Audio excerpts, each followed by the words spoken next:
From CBS3 Duluth, this is the CBS3 News at 6.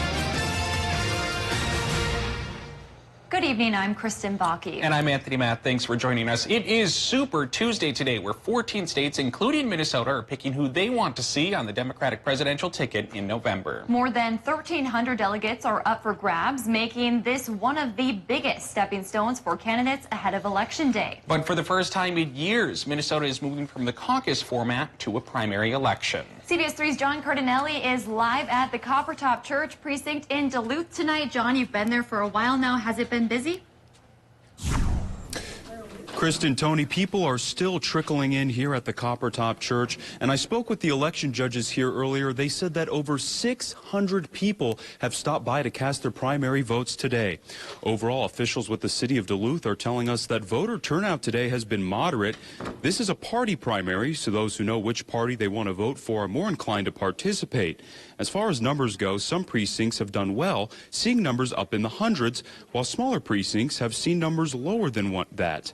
With candidates like Pete Buttigieg and Amy Klobuchar dropping out last minute, the question of the night will be how that will affect Minnesota's turnout. You know, that's really specific to that party. It may drive voter turnout for some folks. It may decrease voter turnout for some folks. Just depends on what candidate they were looking at supporting. Helmer urges all those who haven't voted yet today to go out and do so. Polling places will close tonight at 8. The last voter in line at 8 will be eligible to vote. And of course, we'll have all the latest numbers that we can give you tonight on the CBS3 News at 10. Thanks, John. So as we talk about this monumental day, how important is the state of Minnesota in the national conversation? CBS3's Ryan Combo has more on just how much weight Minnesota carries. And so it is important, and again, it's important both perceptually and in the overall swing of things for this election.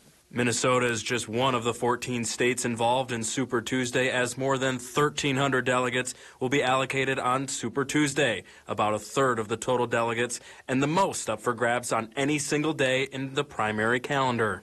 You know, back when it was a caucus state, it really didn't matter that much because it wasn't, but that's what I think it is.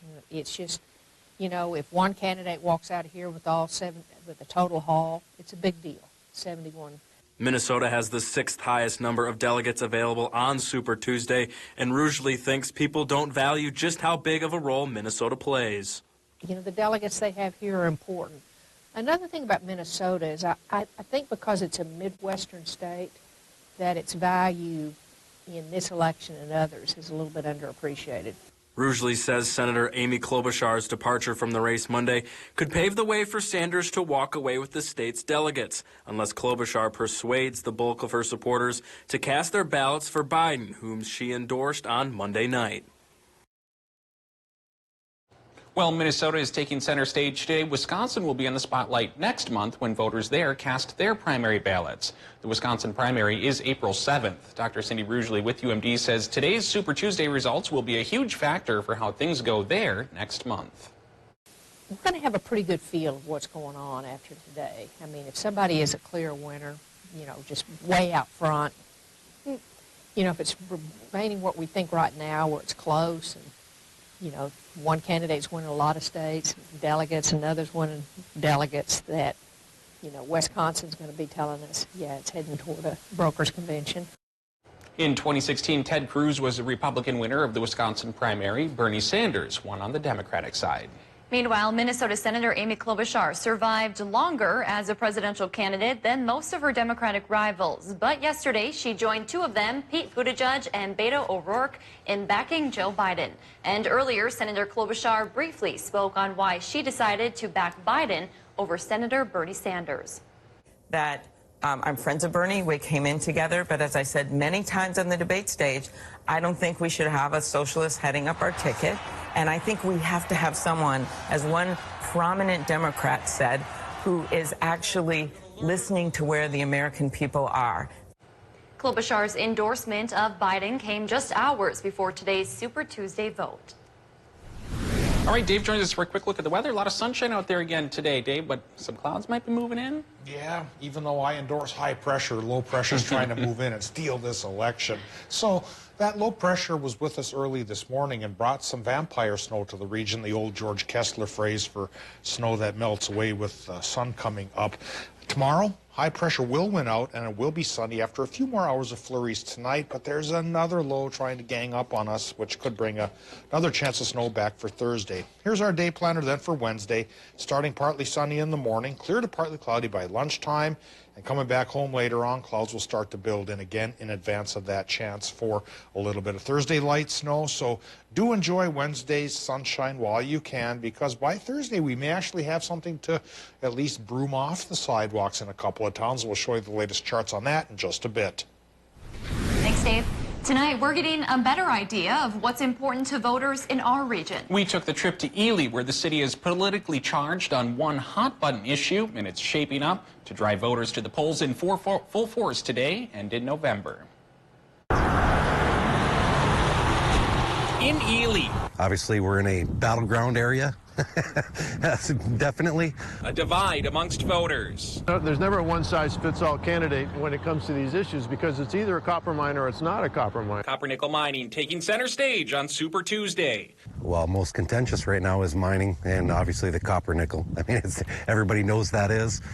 It's a topic that's front of mind for those hitting the polls. On a presidential level, I think it does make a really big difference for people. Some say the regional economy needs a shot in the arm, and a mine would shake what they say has not been working for the region. It's basically the argument of sustainability of tourism, whether or not that can do anything. And obviously, we're seeing it's not. Population's dwindling. Our incomes are down here. Others in wait-and-see mode. I don't think, personally, that there's enough evidence to show that there's enough of these mines that haven't damaged the water. We got to trust our technology that we have nowadays that can do it a lot cleaner. Others say they'll be supporting President Trump based largely on this issue. He realizes that these are the mainstream, main jobs that support our economy, and without mining, where would this country be?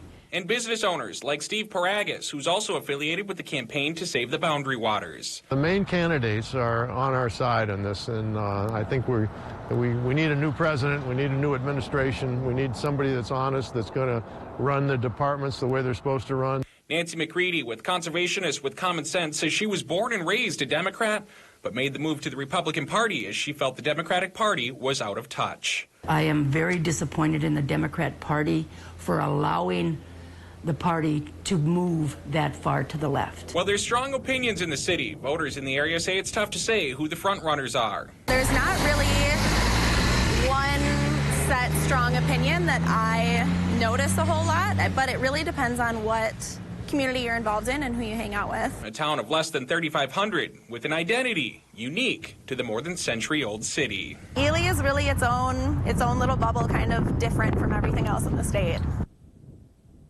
Other issues that voters in the area brought up were access to more affordable health care, taxing the wealthy, Second Amendment rights, and much more. A very emotional afternoon in court as the Duluth man who stabbed his wife to death last year learned his sentence. Today, a judge ordered Ryan Yevzjeski to spend more than 36 years behind bars. That second-degree murder sentence is actually longer than state guidelines. CBS3's Emma Quinn explains why. Yevzjeski pleaded guilty to this crime back in January, and that plea deal called for 11 more years than what state guidelines usually ask for because a child witnessed the crime. The family impact is one of the many reasons so many tears were shed in the full courtroom today. When police first responded to the scene that June evening, they found a child screaming in the alley. Shortly after, Nicole Yevzjeski's body was found inside the couple's Chester Park home with multiple stab wounds. Ryan Yevzjeski told police he and Nicole had a fight and he lost it. About a dozen family, friends, and some of Nicole's co-workers shared victim impact statements during today's hearing. Even the judge shed a few tears as they spoke about the insurmountable loss they've felt since her death. The judge went on to call the crime one of the most horrific she's ever seen. And now Yevzjeski will be eligible for parole after serving 24 years. No word on exactly where he'll serve his time. Back to you. Thanks, Emma. Meanwhile, a Duluth accountant has pleaded not guilty to allegedly stealing $235,000 from the Duluth Chamber of Commerce. Jesse Fry entered that plea this morning. The 40-year-old was charged with theft by swindle in January, according to court records. During an outside audit of the Duluth Chamber of Commerce's financial records in July, they learned Fry had allegedly been stealing money by withdrawing and depositing unauthorized funds into various accounts. Court documents show Fry would often disguise the withdrawal by labeling it as payroll. He's due back in court in April. A 4-year-old is home from the hospital after she was hit by an SUV while trying to board a school bus. It happened around 7:15 this morning in Winter, Wisconsin. Sawyer County authorities say a Hayward woman drove past the bus while it was stopped with its lights on. First responders found the student under her vehicle. The 63-year-old was arrested and cited. The crash is under investigation. Wisconsin Department of Transportation officials say in the last 3 years, about 3,200 drivers have been cited for not stopping for a school bus. That offense comes with a $326 fine. Still to come on Live Local CBS 3, our final salute to a pair of Pearl Harbor heroes. Are they the last of the line in Minnesota? Dave Anderson lets us know after the break. 55 degrees was the record high temp around here in the year 2000. Well, it's warmer than normal right now. We might threaten that 55 by Saturday, and in between, a couple of chances at light snow, which we'll talk about coming up after the break.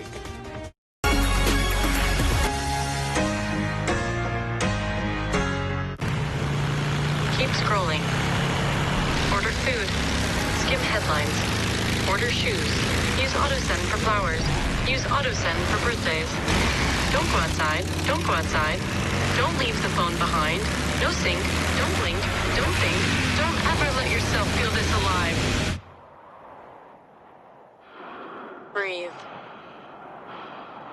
Ride. You're in luck. Barker's Waterfront Grill and Lounge is celebrating St. Patrick's Day with homemade Reubens or corned beef and cabbage, coupled with great drink specials. The End of the Rainbows at Barker's Waterfront Grill, March 14th to the 17th.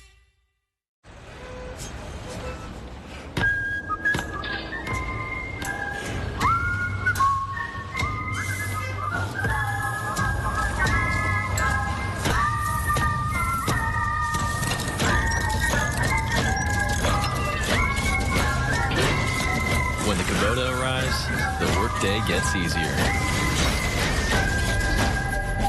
No one serves you better than Lulich Implement. At Marshall, we know that paying independent school tuition is a real commitment for families, and we want to make the Marshall experience possible for anyone who wants to attend. That's why Marshall is introducing community-centered pricing to make the Marshall experience possible for more families. We know that families have budgets, and it's our goal to work within those budgets in a way that makes sense for everybody. When we partner together, we invest in your child's future. Contact us or join us at our open house on Wednesday, March 4th. See the original Harlem Globetrotters, all new, Pushing the Limits World Tour, with new high-flying stunts, a new record-breaking attempt, and laugh-out-loud entertainment for the whole family. The Harlem Globetrotters play in Duluth at AMSOIL Arena March 29th. Visit harlemglobetrotters.com. Sports are my passion and the love of my life. And when you watch a sportscast, the biggest compliment that I get is that you seem so excited about what you're talking about. And that's not an act for me. Who doesn't want to see someone, you know, deliver their news in a fun way? So if you love it, I love it, you're gonna see the authenticity that I think I bring to CBS3 Sports. Watch sports with Kelly Hinseth on CBS3. Want to watch some television with me? Sure. What is wrong with you?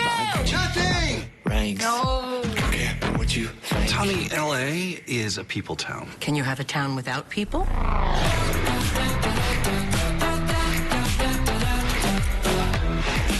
Get it. How do I look? You look like the chief of police. You gotta get in on this.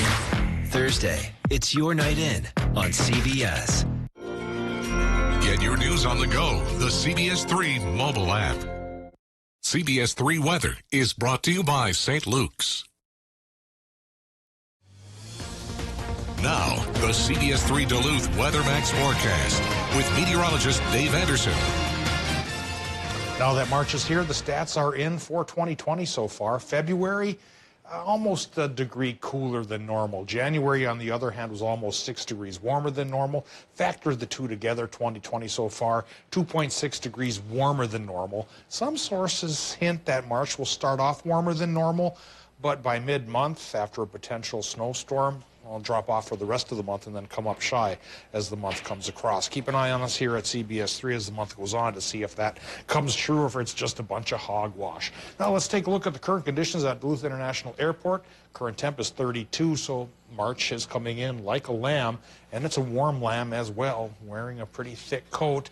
Thicker clouds, they're up aloft, back and forth between sunshine and cloud. Should slowly clear overnight, set us up for a sunny Wednesday before another chance for light snow hits on Thursday. Relative humidity currently 54%. Westerly northwest wind is going 17 miles per hour, and temperatures include 26 in International Falls, 28 Hibbing, and 36 still for Superior, 35 in Hayward, and 35 as well for Ironwood. Low temps tonight could drop into the teens for a few towns. Others might hold on to the lower 20s. We'll show you that map in just a bit as well. But right now we show you the current Doppler map for our region. One small low pressure system started this morning and brought a dusting of snow to many towns. And there's still a little in Minnesota, in the Arrowhead and down towards the east central part of the state. And a line of lighter snows has buzzed through Wisconsin and the UP. And you might get a few more hours of that tonight before indeed the sky starts to slowly clear and set us up then for our Wednesday, which will have some higher pressure to our south and bring us a day's worth of sunshine, but only a day's worth because there's already a new low lined up to our west that's going to be bringing in clouds and a chance for snow here come Thursday. How much snow? Well, the latest chart indicates just light stuff. Many towns just a trace to maybe an inch, though near border country, 2 inches is possible around there, and into the snow belt, maybe even 2 to 4. But doesn't look like a huge deal. But as usual, it doesn't take that much to make the road slippery, so do drive cautiously come Thursday and into probably early Friday morning. Now, forecast tonight in Minnesota. We're looking for low temps up near International Falls to go towards 9, so there's a cooler spot, but 11 inland Minnesota to 22 by the lake, a little bit warmer there. Slowly clearing sky, that extends into Wisconsin, Michigan as well, where lows will be much warmer from 17 to 20. For tomorrow, daytime high temps, Wisconsin, Michigan, 33 to 38. Partly cloudy Wisconsin, partly sunny Michigan, partly cloudy Minnesota with highs low 30s inland, upper 30s by the lake. And eyeing up the extended forecast, Anthony and Kristen. 60% chance for this snow come Thursday for that trace to 2 inches for a lot of towns. Then a break with sunshine and warmer temperatures. Saturday's 48 with sunshine, followed by another chance for a couple of inches of snow Sunday night into Monday morning. All right, thanks, Dave.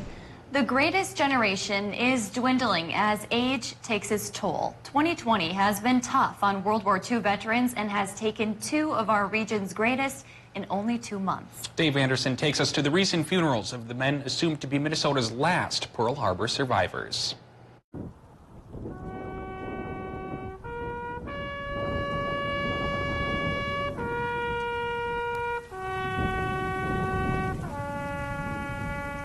On Monday, taps played for Arleigh Burke of Hoyt Lakes.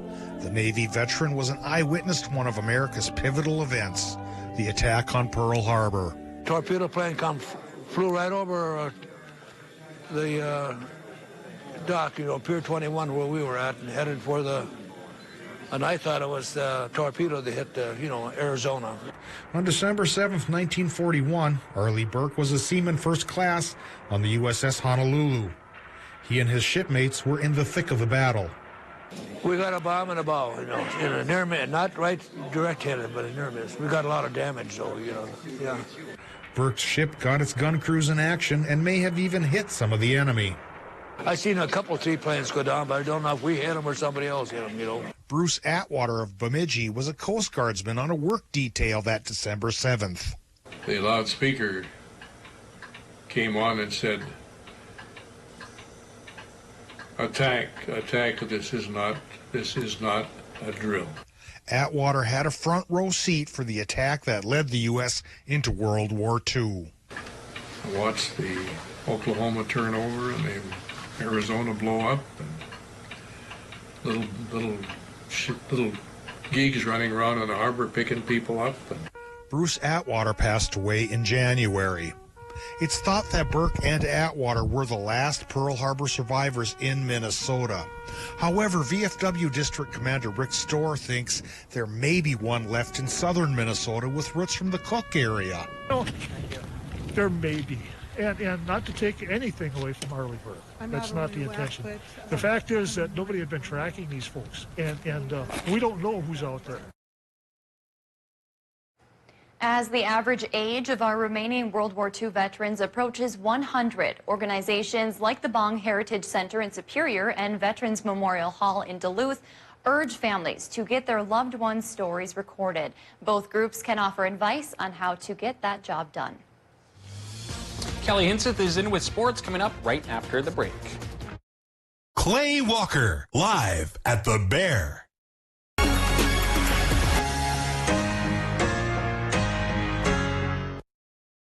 CBS3 live cams are brought to you by Kohler Chevrolet Buick GMC Cadillac. You're not just getting a car, you're getting Kohler. Mariah Haberman here from Discover Wisconsin. Join me and the rest of the DW crew every week on this station for all things Wisconsin. Continue the adventure on social media and discoverwisconsin.com for behind-the-scenes content and great Wisconsin giveaways, including a chance to win a free vacation.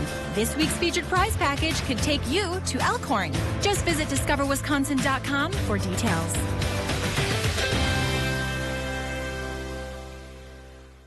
I'm Dr. Jordan Blessing, and I'm a pediatric hospitalist at St. Luke's Hospital.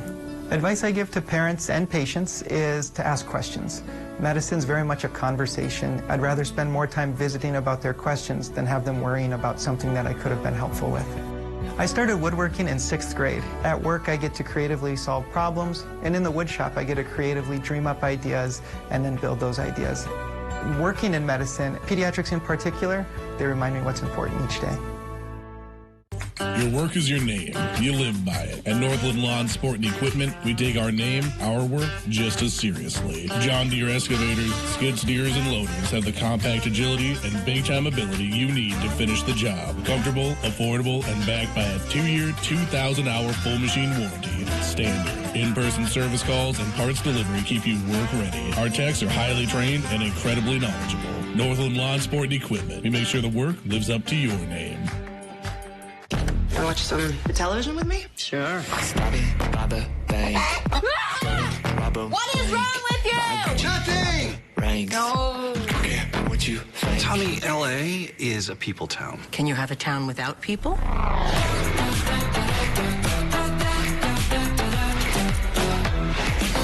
it. How do I look? You look like the chief of police. You gotta get in on this. Thursday, it's your night in on CBS. Mining. It's a part of Minnesota's history that affects everyone in the Northlands still to this day. From environmental issues to economics and so much more. Join me, Kristen Bakke, every Tuesday for Eye on Mining, a fair and unbiased report that answers the tough questions surrounding the world of mining. Eye on Mining with Kristen Bakke. Tuesdays at 10 only on live local CBS3. Brought to you by Iron Mining Association. What is the 2020 census? Every 10 years, the census records everyone living in this country.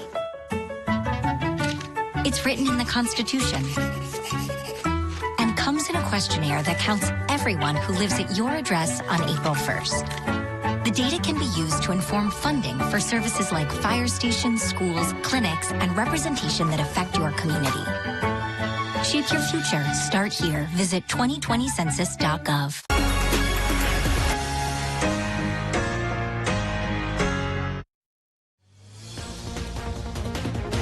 Now, CBS3 Sports with Kelly Hinseth.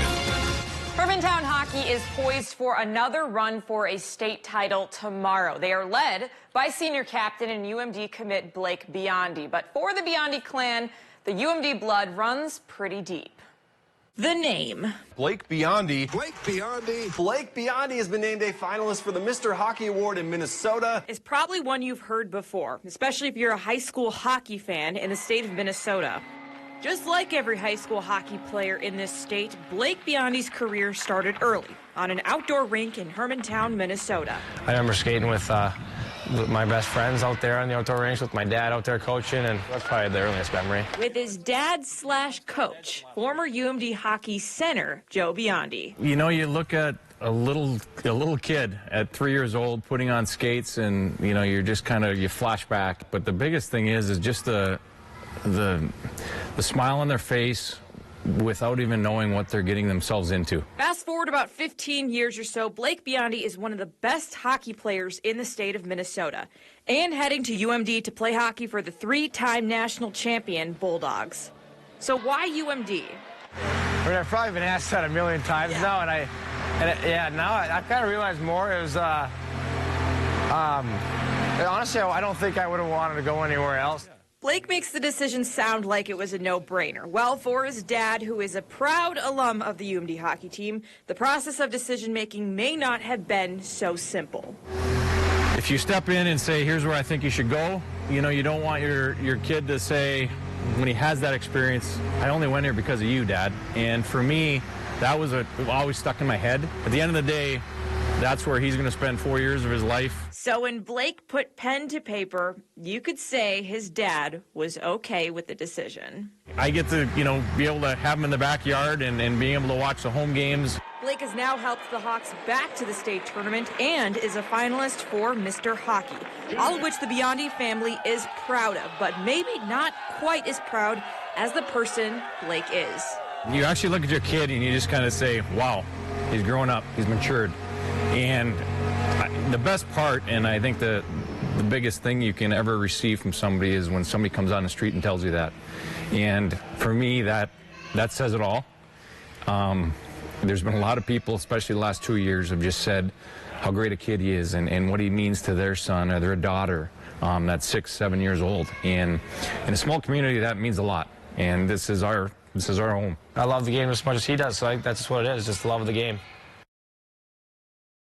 And Blake will begin the charge in his senior year with the Hawks tomorrow, facing Monticello at the XL Energy Center. Such an incredible career already. So much more to come. Already, and he's so young, and just an incredible story. And so we will wait to see if he's named Mr. Hockey on Sunday, hopefully after the Hawks have just won a state championship. All right. Thanks, Kelly. Tonight on the CBS3 News at 10, we'll be joined in studio by Chisholm native Tony Surdich. You might know him as a former Minnesota lawmaker and IRRB commissioner. He'll be live with us to talk all things Campaign 2020 and to give political analysis from a local viewpoint. Join us for all of that, along with Super Tuesday results tonight at 10. All right, real quick, Dave, could be some snow on the way.